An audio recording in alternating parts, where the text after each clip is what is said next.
Understand the board questions that come under question number 1A2. One question that can come under question number 1A2 would be change the voice. So if we have a question like here, I have given an example.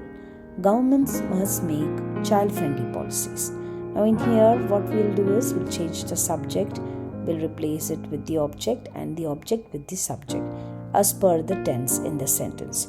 So the answer would be child-friendly policies must be made by the government. So these type of sentences change the voice. I've already done a grammar video related to it. Please check that. The next type of question would be direct indirect narration. So if you have a direct indirect speech, a direct speech, you have to change it into reported speech. It might carry 2 marks. So it will be, you look a bit of a wrestler yourself, I said. So it is like I told him that he looked a bit of a wrestler himself.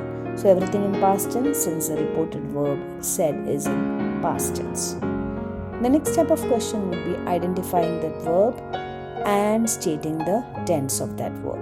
So here it will be and change it to different type. So here life hits you on the head. Sometimes you will be asked to underline the verb.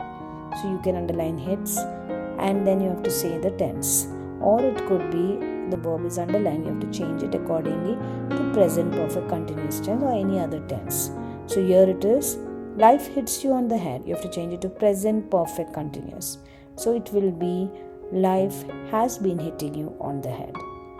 Next one, rewrite the sentence using not only but also. I lived and worked with Dr. Kalam. So it is, I not only lived with Dr. Kalam but also worked with him. Next would be, make 2 sentences of your own to show the difference of homographs. There are 2 words given. Sometimes they just give you 1 word. So here it will be here. So here the difference would be here and here. So there are 2 types of words in here. So accordingly you have to make 2 types of sentences.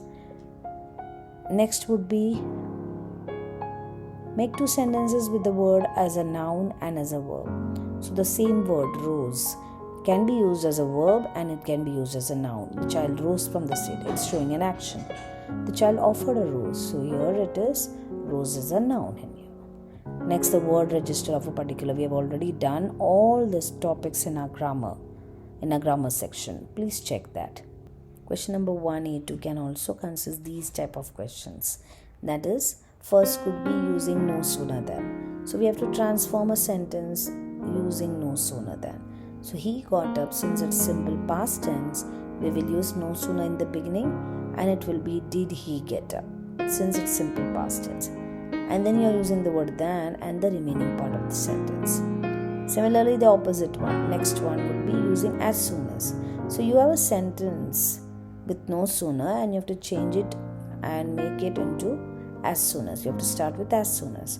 So it will be, instead of no sooner did, you will use as soon as the bird left. Here it will be, again you have to make it into, you have to change it into the simple past tense form. Then the remaining part of the sentence.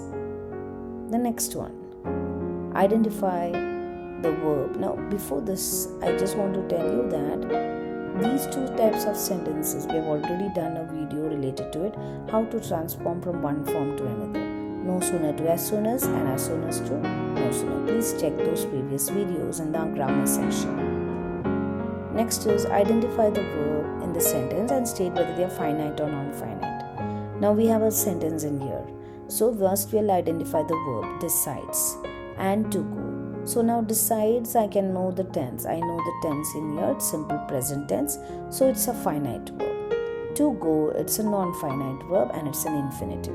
Again, if you're not clear with this finite or non-finite, please check my previous video where I've done a video related to finite and non-finite verb with lots of examples in that. So here it will be, decides would be finite verb, to go would be non-finite verb, it's an infinitive. That's it. Thank you.